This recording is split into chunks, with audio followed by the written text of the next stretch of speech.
हाँ, इस कार्ड से हम पैसे निकाल लेते हैं, तकरीबन 5-6 लाख। Are you serious? क्या तुम मुझसे मजाक कर रही हो? तुम्हारे भाई ने मुझसे कहा कि तुम इस वक्त काफी मुश्किलों से गुजर रही हो और तुम्हारा भाई तुम्हें इस हालत में देख नहीं सकता, ये तो तुम जानती हो।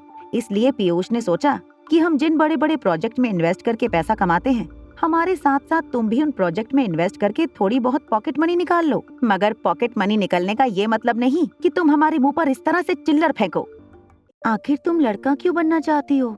पिंकी ने अपने होठों को दबाते हुए आर्यन के सवाल का जवाब दिया। क्योंकि मेरी माँ कहती है काश मैं लड़का होती, मैं बस अपनी मम्मी को खुश देखना चाहती हूँ। ये कहते हुए पिंकी उदास होकर वहाँ से चली गई। कुछ देर में स्कूल का दिन खत्म हुआ। गेट पर श्रेया आर्यन को पिक करने आई थी। कार में बैठते ही आर्यन ने बहाना बनाते हुए श्रेया से कहा, वो मैं अपने कुछ किताबें बलबीर सर की एकेडमी में भूल गया हूँ, मेरा मतलब है भूल गई हूँ। आर्यन की इस बात पर हंसते हुए श्रेया ने कहा, आज सुबह से हो क्या गया है तुम्हें? किताबें भूल गई वो तो ठीक है, तुम ये भी भूल गई कि तुम एक लड़की हो। ठीक है, घर चलने से पहले हम पहले बलबीर सर की एकेडमी जाएंगे। बलबीर सर की एकेडमी में पहुंचने के बाद कार के रुकते ही आर्यन जल्दी से कार का दरवाजा खोलकर अंदर की ओर दौड़ गया। तभी श्रेया ने देखा ठीक उसके बगल में एक कार आकर रुकी। कार से उतरकर रोहित बलबीर सर की एकेडमी के अंदर जाने लगा। जैसे ही रोहित एकेडमी के वेटिंग एरिया की ओर पहुँचा, उसने देखा कि लगभग आर्यन जैसा दिखता हुआ एक बच्चा दौड़कर उसकी ओर आ रहा था। मगर वो ये जानकर हैरान हो गया कि उस बच्चे ने एक लड़की का स्कूल यूनिफॉर्म पहना हुआ था। रोहित ने अचानक उस बच्चे को दोनों कंधों से पकड़कर हैरान होते हुए पूछा, आर्यन तुम? रोहित के चेहरे का रंग पूरी तरह से उड़ गया था। वो समझ नहीं पा रहा था कि आर्यन के इस बर्ताव का वो क्या करे। उसका बेटा अभी अभी उसके सामने लड़की के कपड़े पहनकर आया था। श्रेया, जो अभी भी कार में बैठी रिया के वापस आने का इंतजार कर रही थी, रोहित को देखकर चौंक गई। रोहित की बाहों में रिया को देखकर श्रेया दंग रह गई। वो जब अपनी इस शौक से बाहर आई, जल्दी से कार से उतरकर रोहित पर चिल्लाने लगी, ये क्या कर रहे हैं आप? रुको वहाँ पर, रुक जाइए मैं कहती हूँ। अपनी कार की ओर आगे बढ़ रहा रोहित अचानक रुक गया और हैरानी से श्रेया की ओर देखने लगा। श्रेया किसी तरह रोहित तक पहुंचकर रिया को रोहित से छीनकर अपने पास वापस लेना चाहती थी। तेजी से अपने कदम रोहित की ओर बढ़ाते हुए श्रेया ने कहा, किसी बच्ची को इस तरह तुम किडनैप कैसे कर सकते हो? तुम जैसे लोगों को कानून का डर ही नहीं है। तभी अचानक आर्यन ने जोर से रोहित को कहा, क्या हुआ डैडी? ये आंटी इस तरह क्यों चिल्ला रही है? ये सुनकर श्रेया हैरान रह गई। श्रेया को लग रहा था कि आखिर क्यों रिया इस आदमी को डैडी कह रही है। अचानक ही श्रेया को इस बात का एहसास हुआ कि जब उसने अनिका से कुछ दिनों पहले बात की थी, तब अनिका ने श्रेया से ये कहा था कि उसे उसका खोया हुआ बेटा मिल गया है। ये सब सोचते हुए अचानक ही श्रेया का ध्यान एकेडमी की मेन एंट्रेंस पर पड़ा, जहाँ पर उसने देखा कि नन्ही रिया लड़कों के कपड़ों में दरवाजे के पीछे छुपकर उसे कुछ इशारा कर रही थी। ये सब देखकर श्रेया पूरी तरह से हैरान रह गई थी। मगर अपनी हैरानी से बाहर निकलते हुए श्रेया ने अटकती हुई आवाज में रोहित से कहा, सॉरी, मेरा मतलब है कि शायद मैंने आप दोनों को कोई और समझ लिया और इसीलिए अचानक ही मैं वो सब कुछ बोलने लगी जो शायद मुझे। आर्यन को कार में बैठाते हुए रोहित गुस्से से श्रेया की ओर देखने लगा और बिना कुछ कहे खुद भी कार के अंदर बैठकर वहाँ से चला गया।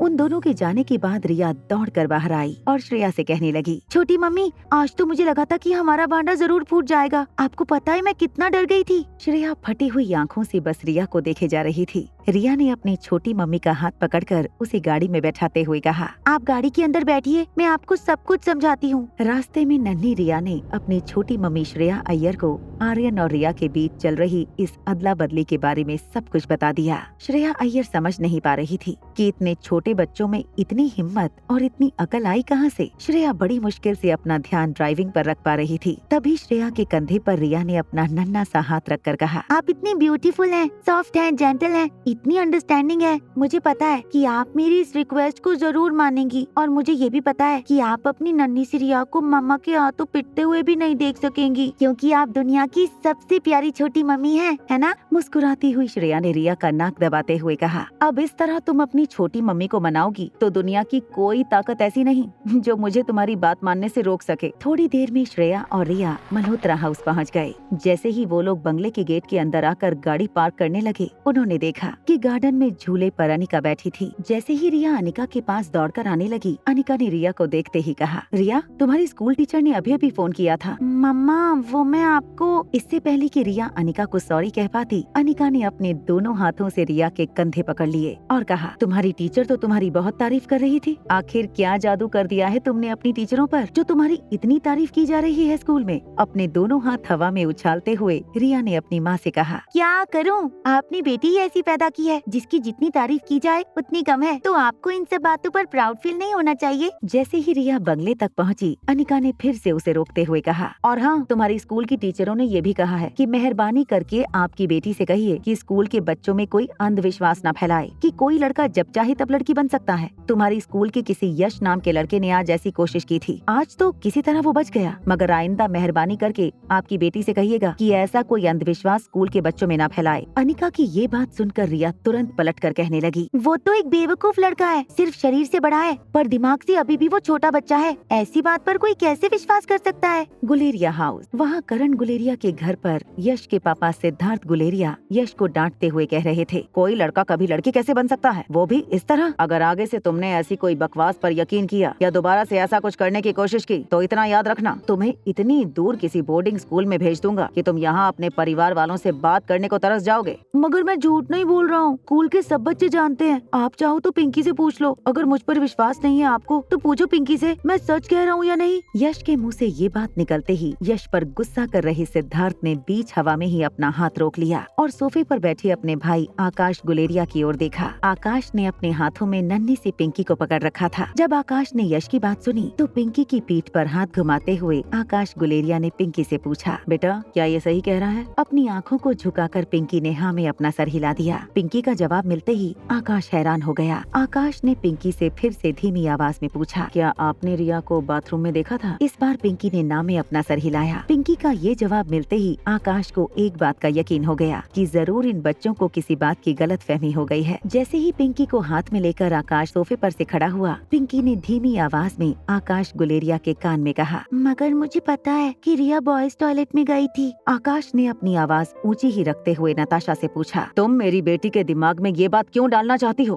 कि उसे एक लड़का बनना चाहिए? मुझे जवाब चाहिए। आकाश, हमारी सगाई को इतने साल बीत चुके हैं, मगर तुम अब तक मुझे अपनी पत्नी के रूप में स्वीकार करने को राजी ही नहीं हो रहे हो। क्या ये सब कुछ इसीलिए है क्योंकि पिंकी एक लड़की है? एक बात हमेशा याद रखना, पिंकी मेरी बेटी है और तुम उसे इस तरह से ब्रेन वॉश नहीं कर सकती। कबर्ड का एक दरवाजा जो खुला था उसे जोर से धकेलते हुए आकाश नताशा के रूम से बाहर निकल गया। वहाँ मल्होत्रा हाउस में अनिका के इंटरोगेशन से बचने के बाद रिया अपने कमरे में बैठकर मैथमेटिक्स की किताबें पढ़ने लगी। उसे पता था कि उसके लिए ये आने वाले कुछ दिन बहुत टफ गुजरने वाले थे, क्योंकि ना ही रिया सिर्फ मैथ में कमजोर थी, मगर उसे मैथ में कोई खास इंटरेस्ट भी नहीं था। इसलिए मैथमेटिकल ओलंपियाड कंपटीशन में हिस्सा लेना रिया के लिए ठीक वैसा ही था जैसा आर्यन के लिए डांस कंपटीशन में हिस्सा लेना। लगभग 10 मिनट तक मैथ के कुछ प्रॉब्लम सॉल्व करने के बाद रिया मैथ की किताबों से बातें करने लगी। रिया ने अपनी किताबों से कहा, हाँ, अब आप लोगों को थोड़ा ब्रेक लेना पड़ेगा क्योंकि आपको देख देख कर मेरे सर में दर्द होने लगा है। Right now it's time for live stream. मैं अपनी लाइव स्ट्रीम खत्म करूंगी, फिर वापस आपके पास आकर आपकी सारी प्रॉब्लम सॉल्व करूंगी। किताबों को एक तरफ रखते हुए रिया ने अपना मोबाइल फोन उठाया और लाइव स्ट्रीम ऐप में लॉग ऑन किया। जैसे ही रिया ने उस ऐप में लॉगिन किया, एक बड़ा सा पॉपअप उसकी स्क्रीन पर फ्लैश होने लगा। Little angel versus kind human. अलग अलग रंगों में लाइव स्ट्रीम पर कुछ रूल्स एंड रेगुलेशन फ्लैश होने लगे। कमेंट सेक्शन में लोगों की कमेंट्स आना भी शुरू हो गई थी।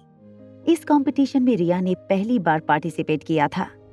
हालांकि रिया के फैन पिछले कुछ दिनों में बहुत बढ़ गए थे और उसके नंबर 1 फैन उसके फैन नानू ने रिया की सपोर्ट में काफी टोकन भी भेजे थे। मगर फिलहाल रिया ने जिस कंपटीशन में पार्टिसिपेट किया था, उस कंपटीशन में पार्टिसिपेट करने वालों का देश और दुनिया भर से लाखों की संख्या में फैन बेस था। फैन के मामले में रिया इन सब से काफी पीछे थी। वहाँ इस लाइव स्ट्रीमिंग प्लेटफॉर्म कंपनी के सुपरवाइजर इस फेस ऑफ कंपटीशन के इंचार्ज से चैट कर रहा था। सुपरवाइजर ने इंचार्ज से पूछा, इस साल की हमारी कंपटीशन कैसी चल रही है? क्या कोई नया इंटरेस्टिंग धमाकेदार टॉपिक मिला है हमें, जिससे इस साल हम अपने इवेंट को और ज्यादा बड़ा कर सकें? इंचार्ज ने रिप्लाई देते हुए कहा, इस बार भी हर साल की तरह बड़े बड़े लाइव स्ट्रीमर्स हमारी कंपटीशन में हिस्सा ले रहे हैं, मगर इस बार मेरी सबसे ज्यादा होप जिस पार्टिसिपेंट से है, उस पार्टिसिपेंट का लॉगिन आईडी नाम है लिटिल एंजल। इंचार्ज की कमेंट पढ़कर सुपरवाइजर हैरान हो गया।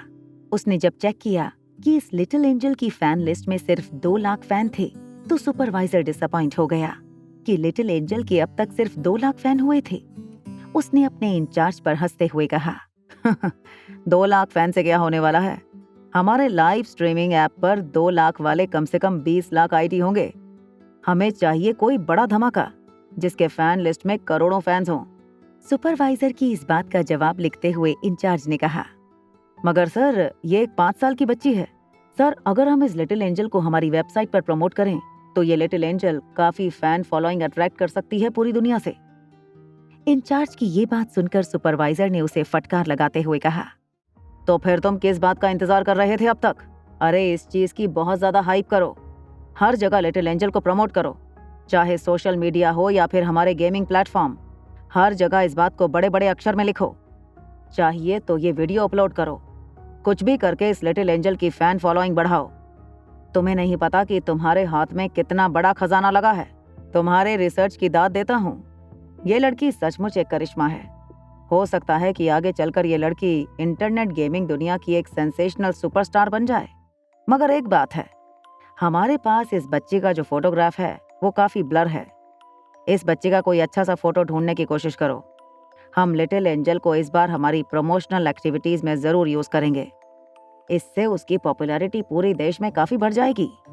वहां रिया अपनी गेम खेलने में मस्त थी।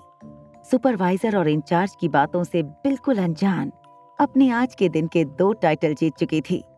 2 टाइटल जीतने के बाद रिया ने अपनी लाइव स्ट्रीम एंड कर दी।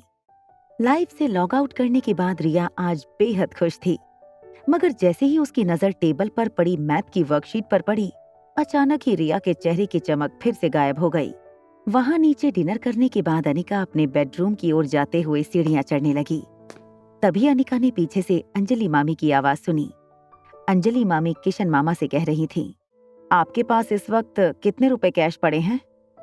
किशन मामा ने अंजलि मामी की बातों का जवाब देते हुए कुछ देर सोचने के बाद कहा, घर में इस वक्त लगभग 4 से 5 लाख कैश पड़े होंगे। मगर क्या हुआ? तुम्हें कितने चाहिए? अंजलि मामी ने कुछ सोचने के बाद किशन मामा से कहा, मुझे कम से कम 8 लाख चाहिए। किशन मामा ने अंजलि मामी की इस बात पर हैरान होते हुए उनसे पूछा, 8 लाख कैश? मगर इतने सारे रुपए तुम्हें क्यों चाहिए, और वो भी अचानक? क्या बात है अंजलि, मुझे बताओ। अंजलि मामी ने थोड़ी झिझक के साथ किशन मामा की बातों का जवाब देते हुए कहा, नहीं नहीं, कुछ नहीं। ये कहते हुए अंजलि मामी वहां से चली गईं। जब अनिका ने देखा अंजलि अपने बेडरूम में गई है तो उनका पीछा करते हुए अनिका भी अंजलि मामी के बेडरूम में चली गई। दरवाजे के पास खड़ी अनिका ने अंजलि मामी को अपने कबर्ड से अपनी कुछ ज्वेलरी निकालते हुए देखा। सारी ज्वेलरी को बिस्तर पर रखकर अंजलि मामी उनकी ओर देखकर कुछ सोचने लगी। तभी अंजलि मामी को इस बात का एहसास हुआ कि उनके कमरे में कोई खड़ा है। जैसे ही अंजलि मामी ने मुड़कर देखा, अनिका ने अंजलि मामी की ओर हैरानी से देखकर पूछा, क्या आप ये जेवर बेचने के बारे में सोच रही हैं? पीछे खड़ी अनिका की बात सुनकर अंजलि मामी ने सारी गहनों को फिर से अलमारी में रखते हुए अनिका से कहा, अरे बेटा, ये तो काफी वक्त हो गया था, मैंने अपनी अलमारी अरेंज नहीं की थी, इसलिए सोचा कि आज एक बार अलमारी को फिर से ठीक से अरेंज कर लूं। मामी, आपको पैसों की जरूरत है? अनिका के मुंह से ये बात सुनते ही अंजलि मामी हैरान होकर अनिका की आंखों में देखने लगी। कुछ देर एक दूसरे को देखने के बाद अनिका ने अपनी पर्स से एक एटीएम बैंक कार्ड निकाला और अंजलि मामी के सामने बिस्तर पर रखते हुए कहा, ये लीजिए मामी, आपको जितनी जरूरत हो इस कार्ड से निकलवा लीजिएगा। अनिका के इस जेस्चर को देखते ही अंजलि मामी की आंखें भर आईं। अंजलि मामी ने वो कार्ड अनिका के हाथों में फिर से रखते हुए कहा, तुम हमारी बच्ची हो, मैं तुम्हारे पैसे कैसे ले सकती हूँ? मामी, आप चिंता ना कीजिए, इसके अलावा भी मेरे पास कुछ और रुपए पड़े हैं, आप इस बैंक के सारे रुपए यूज कर सकती हैं, कोई प्रॉब्लम नहीं होगी। जब अनिका ने अंजलि मामी को बहुत फोर्स किया कि वो इस कार्ड में से अपनी जरूरत की रकम निकाल लें, तो थोड़ी देर के बाद अंजलि मामी ने कुछ सोचते हुए वो कार्ड अपने हाथों में लिया और तेज कदमों से अपने बेडरूम से बाहर चली गईं। जैसे ही अंजलि मामी नीचे हॉल में पहुंची, उन्होंने देखा कि मीनाक्षी तिल मिलाकर बंगले के अंदर आ रही थी। घर के अंदर आते ही मीनाक्षी ने अंजलि मामी से पूछा, क्या तुमने वो पैसे रेडी रखे हैं? अंजलि मामी ने अपने हाथों का बैंक कार्ड मीनाक्षी को दिखाते हुए कहा, हाँ, इस कार्ड से हम पैसे निकाल लेते हैं, तकरीबन 5-6 लाख। Are you serious? क्या तुम मुझसे मजाक कर रही हो? तुम्हारे भाई ने मुझसे कहा कि तुम इस वक्त काफी मुश्किलों से गुजर रही हो और तुम्हारा भाई तुम्हें इस हालत में देख नहीं सकता। ये तो तुम जानती हो। इसलिए पीयूष ने सोचा कि हम जिन बड़े बड़े प्रोजेक्ट में इन्वेस्ट करके पैसा कमाते हैं, हमारे साथ साथ तुम भी उन प्रोजेक्ट में इन्वेस्ट करके थोड़ी बहुत पॉकेट मनी निकाल लो। मगर पॉकेट मनी निकलने का ये मतलब नहीं कि तुम हमारे मुंह पर इस तरह से चिल्लर फेंको। इतने रुपए में तो आजकल एक अच्छी हैंडबैग भी नहीं आती। लगभग गिड़गिड़ाती हुई आवाज में अंजलि मामी ने मीनाक्षी से कहा, मीनाक्षी, तुम तो जानती हो हमारी फैमिली सिचुएशन के बारे में। हम सब इस वक्त सिर्फ और सिर्फ अमृत टैबलेट के बाजार में आने का इंतजार कर रहे हैं। हमारा सारा पैसा वर्किंग कैपिटल में लग गया है। अमृत टैबलेट बनाने के लिए जो कैपिटल इन्वेस्टमेंट चाहिए, उसी में हमारा सारा पैसा लग गया है। अब जब तक वो दवाई मार्केट में नहीं आती और हमारी कमाई शुरू नहीं होती, तब तक के लिए बस मुझे थोड़ा सा सहारा चाहिए। इसीलिए मैंने सोचा कि थोड़ा बहुत इन्वेस्टमेंट करके अगर मैं पैसे कमा सकूं, तो आने वाले कुछ दिनों के लिए मुझे वो पैसे काम आ जाएंगे। इस घर को अगर तुम गिरवी रख देती हो तो अच्छी खासी रकम तुम्हें मिल सकती है, कम से कम 5 करोड़ रुपए। अब सोचो, 5-6 करोड़ का इन्वेस्टमेंट करोगी तो रिटर्न्स भी ज्यादा मिलेंगे और उन रिटर्न से तुम अपनी फैमिली का ख्याल भी रख पाओगी। मैं बस इसलिए इन्वेस्ट करना चाहती हूँ ताकि मैं थोड़ी साइड इनकम खड़ी कर सकूँ अपने परिवार के लिए। उसके लिए घर गिरवी रखना मुझे ठीक नहीं लग रहा है। अगर तुम 3 करोड़ रुपए इन्वेस्ट करती हो तो कम से कम प्रॉफिट में तुम्हें 1 से 1.5 करोड़ रुपए मिलेंगे। मगर तुम हमें क्या ऑफर करना चाहती हो? 6-7 लाख रुपए। ये हमारे लिए कितनी शर्म की बात होगी, कभी सोचा है तुमने? या फिर तुम चाहती हो कि हमारे खानदान की नाक हमारे क्लाइंट के सामने कट जाए? एक बात तुम भी कान खोल कर सुन लो, अगर तुम्हें हमारे साथ इन्वेस्टमेंट करना है तो कम से कम 1 करोड़ रुपए का इन्वेस्टमेंट करना होगा, वरना भूल जाओ।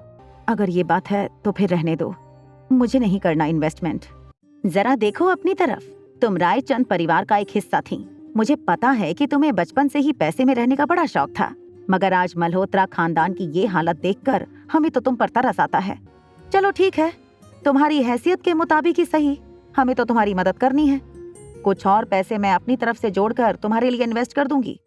इससे पहले कि अंजलि मामी की इंसल्ट करते हुए मीनाक्षी आगे कुछ कहे, अनिका ने अपनी आवाज ऊंची करते हुए मीनाक्षी से कहा, मेरी मामी को तुम्हारी भीख नहीं चाहिए। अनिका की ये आवाज सुनकर मीनाक्षी और अंजलि मामी दोनों चौंक गए। अंजलि मामी की ओर देखते हुए अनिका ने बिल्कुल धीरे और पोलाइट आवाज में कहा, मामी, अगर आपको साइड इनकम ही कमानी है तो इसमें मैं आपकी मदद करूंगी। बाहर के लोगों को मदद के लिए बुलाने की कोई जरूरत नहीं है। अनिका की ये बात मीनाक्षी को तीर की तरह चुभ गई थी। अपनी आंखें छोटी करते हुए मीनाक्षी ने अनिका से पूछा, अपनी उम्र के हिसाब से तुम बहुत बड़ी बड़ी बातें करती हो। क्या तुम जानती भी हो कि हम किस चीज में इन्वेस्ट करते हैं? क्या तुमने कभी मेहरा खानदान का नाम सुना है? वही मेहरा खानदान जिसमें सिमरन मेहरा ने शादी की है। मारवा परिवार ने जब रियल एस्टेट बिजनेस में अपना कदम रखा तो उनके साथ साथ मेहरा खानदान भी उनके कंधे से कंधा मिलाकर अपना बिजनेस रियल एस्टेट में बढ़ाने लगे। अब मेहरा खानदान ने दिल्ली से 50 किलोमीटर दूर एक बहुत बड़ा प्लॉट खरीदा है और हमारे साथ कई ऊंचे खानदान के लोग मेहरा खानदान की इस प्रॉपर्टी प्रोजेक्ट में इन्वेस्ट करने वाले हैं। और ये बात तो सभी जानते हैं कि बस कुछ ही वक्त में उनके इन्वेस्ट किए हुए पैसे कम से कम 4 गुना हो जाएंगे। हमारी इन्वेस्टमेंट की रकम पूरे 25 करोड़ है और तुम चाहती हो कि तुम्हारे ये 7-8 लाख लेकर हम मिस्टर मेहरा से कहें कि वो ये पैसे लेकर तुम्हारी मदद करें, तुम्हें कुछ पैसे कमा कर दें। मीनाक्षी की ये बात सुनते ही डरी हुई अंजलि मामी तुरंत मीनाक्षी के पास गयी और उससे कहने लगी, देखो, मेरे पास ये 2 कार्ड हैं। इन 2 कार्ड में से अगर 15-20 लाख भी निकलते हैं तो प्लीज क्या तुम इन पैसों को उस प्रोजेक्ट में लगाकर हमारी कुछ मदद कर सकती हो? मीनाक्षी ने अपनी नजरें नीचे करके उन दोनों कार्ड की ओर देखा और फिर अंजलि मामी से कहा, अब तुम्हारे भाई ने तुम्हारी मदद करने का फैसला कर ही लिया है तो नाक भी कटानी होगी, मगर 30 लाख रुपए से एक भी पैसा कम नहीं चलेगा। ये कहकर मीनाक्षी ने अंजलि मामी के पास से उनका और अनिका का बैंक कार्ड अपने हाथ में ले लिया। तभी अचानक अनिका ने दोनों कार्ड मीनाक्षी के हाथ से छीन लिए। अनिका के इस बर्ताव पर गुस्सा होकर मीनाक्षी तिल मिलाकर अनिका की ओर देखने लगी। आगे की कहानी जानने के लिए देखें अगला एपिसोड सिर्फ पॉकेट एफएम के YouTube चैनल पर। और एक लड़की को देखा तो के सारे एपिसोड को सुनने के लिए डिस्क्रिप्शन में दी गई लिंक से डाउनलोड करें पॉकेट एफएम ऐप।